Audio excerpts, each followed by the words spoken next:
తూర్పు గోదావరి జిల్లా నిడదవోలులో ఎన్డీఏ భాగస్వామ్య పక్షాలు నిరసన ర్యాలీ చేపట్టాలి. ఈ ర్యాలీలో సీఎం చంద్రబాబు పాల్గొన్నారు. ప్లకార్డులతో నిరసన తెలిపారు. ఈ ర్యాలీలో కూటమి నేతలు పాల్గొన్నారు. ఈ సందర్భంగా చంద్రబాబు మాట్లాడారు. ఇది జాతి విద్రోహం.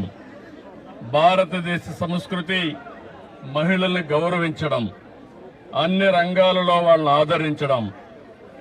అందుకని ఎక్కడైతే మహిళలు పూజించబడతారో అక్కడ దేవతలుంటారనేది మన సాంప్రదాయం, మన సంస్కృతి కూడా.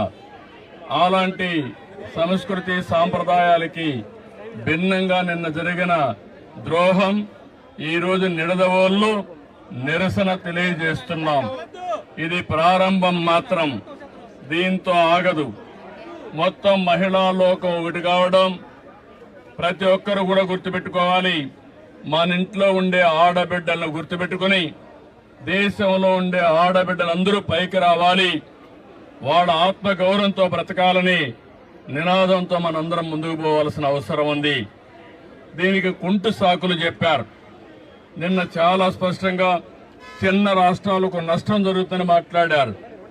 కానీ ప్రధానమంత్రి గారు, అమిత్ షా గారు చాలా స్పష్టంగా చెప్పారు, దక్షిణాది రాష్ట్రాలకు అన్యాయం జరగదు, అదే మాదిరిగా నార్త్ ఈస్టర్న్ స్టేట్స్ కి అన్యాయం జరగదు, చిన్న రాష్ట్రాలకు అన్యాయం జరగదు. ఇప్పుండే సీట్లతోనే 50% యూనిఫామ్ గా అన్ని రాష్ట్రాల్లో పెంచుతామన్నారు. యూపీలో 50% పెంచితే ఆంధ్రప్రదేశ్ లో కూడా 50% పెంచుతారు. అలాంటి అనౌన్స్మెంట్ ఇచ్చి చట్టంలోని పెడతామని చెప్పిన వీళ్ళు రాజకీయ అజెండా కోసం ఈరోజు ఇలాంటి దుర్మార్గం చేసే పరిస్థితికి వచ్చారు. ఇది చాలా బాధాకరం. నేనైతే 3 దశాబ్దాలుగా దీనికోసం పోరాడుతున్నాం. పోరాడి సాధించుకునే ఈ సమయంలో దీన్ని ఈ మారుగా చేయడం అనేది చాలా క్షమించరాని నేరం అని కూడా మరొకసారి తెలియజేస్తున్నా. ఈరోజు ఆ పార్టీలు గుర్తుపెట్టుకోవాలి. ఏ ముఖం పెట్టుకొని రేపు ఆడబిడ్డల్ని ఓటు అడుగుతారని అడుగుతున్నా. ఆడబిడ్డలంటే అంత చులకనని అడుగుతున్నా. అంటే ఆడబిడ్డల్ని ఇంటి వరకే పరిమితం చేయాలన్న అహంకారంతో ఇలాంటి దుర్మార్గమైన కార్యక్రమానికి దోహదం చేశారు. అందుకే నిన్న ఒక విద్రోహ దినం, ప్రతి ఇంటికి తీసుకుపోవాల్సిన అవసరం ఉంది. ఈ రోజు మాత్రం ఇక్కడ ప్రారంభం. నేను స్వచ్ఛ ఆంధ్రప్రదేశ్ ప్రోగ్రామ్ ఇక్కడికి వచ్చినప్పుడు నేను మార్నింగ్ అనుకున్నాం, మిత్రపక్షాల ముగ్గురం కలిసి నేను వచ్చే మునిపే పవన్ కళ్యాణ్ గారితో మాట్లాడాను. ఆయన ఇక్కడ లేరు కాబట్టి వాళ్ళ ప్రతినిధిగా దుర్గేశం గారు వచ్చారు. ఇంకో పక్క మాధవ్ గారు విజయవాడలో ఉంటే ఆయన కూడా వచ్చారు. మా 3 పార్టీలే కాదు, అన్ని పార్టీలు గుర్తుపెట్టుకోవాలి. మహిళల్ని మీరు ఓటు అడగాలంటే మహిళా సాధికారత కోసం మీరు కూడా అడ్డంకులు సృష్టించకుండా ఉండవలసిన బాధ్యత, కర్తవ్యం మీ పైన ఉందని హెచ్చరిస్తున్నా. ఇది చాలా బాధేస్తుంది. తెలుగుదేశం పార్టీ అయితే 2017లో ఆ రోజే చట్టంలో మన అసెంబ్లీలో కూడా చట్టం తీర్మానం చేసి పంపించాం. ఇది 3 దశాబ్దాలుగా, ఒకప్పుడు కాంగ్రెస్ పార్టీ ఉన్నప్పుడు కనీసం అసెంబ్లీలో బిల్లు పెట్టలేకపోయారు. అలాంటిది 2023లో బిల్లు ప్రవేశపెట్టారు. కానీ సెన్సస్ చేసిన తర్వాత మళ్లీ దీన్ని అమలు చేయాలని చెప్పి నిబంధన పెట్టారు. కానీ 29కి మహిళలకు రిజర్వేషన్లు చేయాలనే ఆలోచనతో ప్రధానమంత్రి గారు ముందుకొచ్చారు. ముందుకొచ్చి ఈరోజు సవరణ బిల్లు తీసుకొచ్చారు. అలాంటి సవరణ బిల్లుని వీళ్లు కావాలని డిఫీట్ చేయడం, దానికి దుర్మార్గంగా మనం చూస్తే రాజ్యాంగ సవరణకు 2/2 మెజార్టీ ఉండాలి.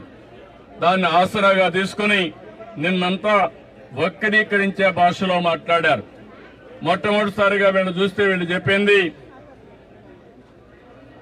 దక్షిణ భారతదేశంలో ఉండే రాష్ట్రాలకు అన్యాయం జరుగుతుందని, నార్త్ ఈస్టర్న్ స్టేట్స్ కి అన్యాయం జరుగుతుందని, దానిపైన బేషరతుగా పార్లమెంట్ లో ప్రజల సమక్షంలో అందరికి అర్థమయ్యేట్టుగా చెప్తే దాన్ని వదిలిపెట్టి ఇంకా లేనిపోని సాకులు పెట్టి బిల్లుని డిఫీట్ చేయడం అనేది చాలా బాధేస్తుంది. నిన్న నేను చూశాను, అపోజిషన్ పార్టీస్ అన్ని విర్ర వేగిపోయారు. మేము ఇష్ట ప్రకారం చేస్తాం అనే విధంగా ముందుకు పోయారు. అంటే మీరు ప్రజలు ఎన్నుకుంటే చట్టసభల్లోకి వచ్చారు. అలాంటి మీరు ప్రజాహితం కోసం, మహిళా సాధికారం కోసం మీరు చట్టాలు చేయాల్సిందే పోయి మహిళా ద్రోహం చేస్తూ దేశ ద్రోహం చేసే పరిస్థితికి వచ్చారు. ఇది మంచి పద్ధతి కాదు. మహిళలంటే అబలులు కాదు. ఆ విషయం కూడా గుర్తుపెట్టుకోవాల్సిన అవసరం ఉంది. ఈరోజు పంచాయతీల్లో 50% ఉన్నారు, కాలేజీల్లో ఉద్యోగాల్లో 33% ఉన్నారు. ఎక్కడ మహిళలున్నా సమర్థవంతంగా పనిచేస్తున్నారు. అలాంటి మహిళలు చట్టసభల్లో కూడా వస్తే సముచిత గౌరవం జరుగుతుంది, అభివృద్ధి జరుగుతుంది, అందరికీ న్యాయం జరుగుతుందనే ఉద్దేశంతో ఈ బిల్లు తీసుకొస్తే ఎన్నో ఆశలు పెట్టుకున్నారు మహిళలందరూ.